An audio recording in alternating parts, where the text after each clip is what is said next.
Perilaku menyimpang sudah ada sejak ribuan tahun lalu, dan bahkan sampai hari ini masih banyak yang melakukannya. Tidak heran saudara yang masih satu kandung saling mencintai dan berhubungan fisik. Namrud merupakan sosok raja yang menikahi ibu kandungnya sendiri, seorang pemimpin keturunan kelima dari Nabi Nuh. Namanya dikenal sebagai Namrud bin Kan'an bin Kush bin Ham bin Nuh, seorang raja yang populer di peradaban dunia sekitar tahun 2275 hingga 1943 sebelum Masehi. Negara bekas pemerintahannya kini disebut Irak, sebuah peradaban Mesopotamia kuno yang banyak disebut dalam kitab suci. Ayah Namrud adalah Kush, yaitu cucu Nabi Nuh alaihissalam, sedangkan ibunya adalah Semiramis. Ibunya pada usia remaja telah menikah dengan ayahnya. Konon sehari setelah berhubungan intim dengan Semiramis, ayahnya meninggal dunia. Oleh karena itu saat Namrud lahir, ia tidak mempunyai ayah. Ibunya adalah seorang wanita yang cantik dan bijaksana. Setelah ia lahir, konon dia tidak pernah disentuh oleh manusia dan Namrud dianggap sebagai anak yang suci. Ini telah menambah keyakinan Namrud bahwa ia adalah anak Tuhan. Raja Namrud telah dianugerahi dengan daya intelektual yang tinggi dan menjadi ahli dalam berbagai bidang seperti seni desain, matematika, dan ilmu falak. Dia telah menemukan sistem seksagesimal yang membagikan lingkaran ke 360 derajat, 1 jam ke 60 menit, dan 1 menit ke 60 detik. Selain itu, dia menetapkan bahwa satu hari dibagi menjadi 24 jam, setiap jam ke 60 menit, dan 1 menit ke 60 detik.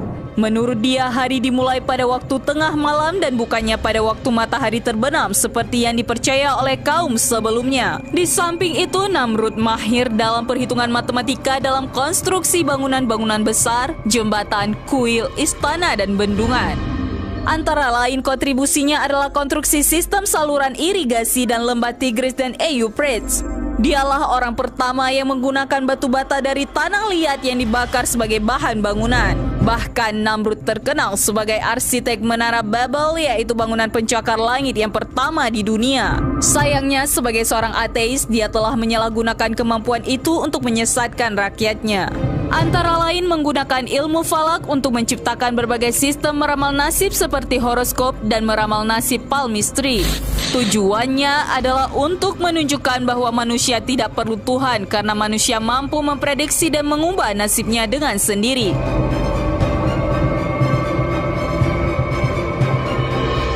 Selain itu, ia membangun banyak bangunan dan berhala yang megah dan indah agar manusia kagum dengan kehebatan ciptaannya sendiri. Menara Babel yang berarti pintu gerbang yang sempurna merupakan kuil di mana pendeta-pendeta memuji Namrud.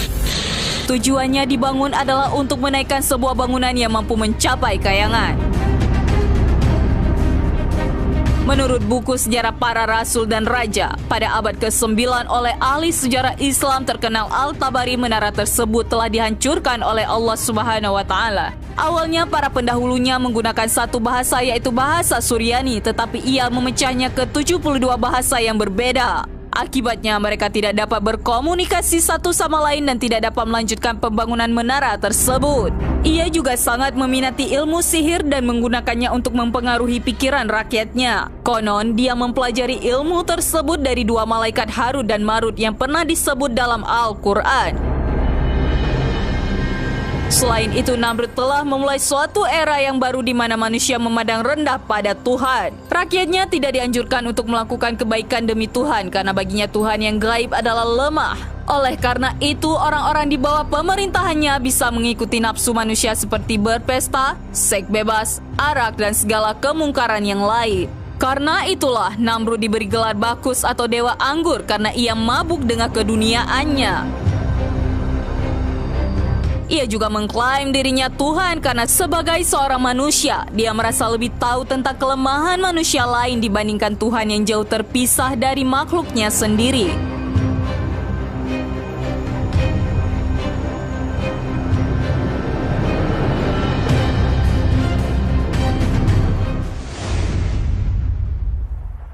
Kisah Raja Namrud menikahi ibu kandungnya.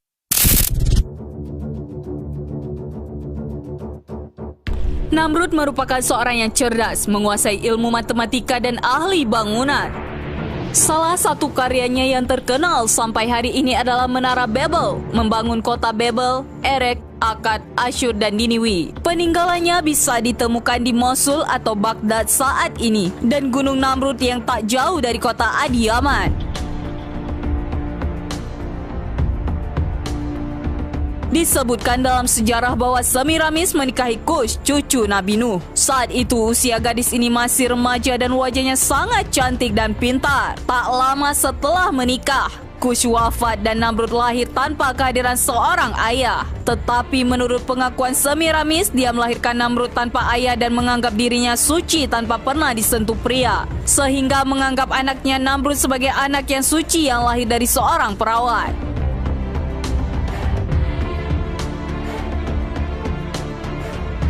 Setelah Namrud menginjak usia dewasa, Semiramis sering tampak cemburu ketika gadis-gadis mendekati anaknya. Hingga pada suatu ketika, dia menikah dengan anak kandungnya sendiri. Kisah ini kemudian menjadi menarik. Namrud yang dianggap sebagai Tuhan disalibkan dengan domba yang ditempatkan dalam sebuah gua. 3 hari kemudian batu yang menutupi terguling dan pintu masuk gua tampak terbuka. Dikatakan bahwa jasad Namrud telah menghilang.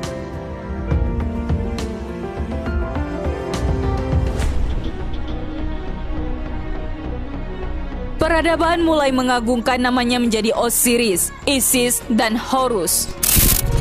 Sebagai bentuk dewa yang disembah dan dipuja pengikutnya, orang-orang Babilonia kemudian mengadakan upacara musim semi untuk memperingati kematian dan kebangkitan. Setelah 3 hari kepergian Namrud, mereka menawarkan roti bertuliskan lambang salib surya. Ibu sekaligus istrinya menyebarkan ajaran bahwa roh Namrud tetap hidup selamanya. Untuk mengingatkannya, sebuah pohon evergreen atau ditafsirkan sebagai bukti kehidupan baru bagi Namrud. Untuk mengenang hari kelahirannya, Namrud akan hadir di pohon ini dan meninggalkan bingkisan yang digantung di ranting-rantingnya. Penganut agama Pangan kuno, pohon itu disebut mistletoe. Pohon cemara adalah lambang kesuburan penting untuk upacara. Peradaban kuno percaya bahwa dengan mendekorasi rumah dengan kuil dan tanaman hijau seperti holly, ivy, dan mistletoe dapat membantu membawa cahaya matahari yang berkurang di akhir tahun. Mistletoe adalah tanaman yang paling sakral oleh pengikut Druid. Tanaman ini sangat dihormati karena tumbuh di pohon oak. Kebiasaan berciuman di bawah mistletoe berasal dari gagasan kuno yang bahwa mistletoe adalah alat kelamin dari kayu oak.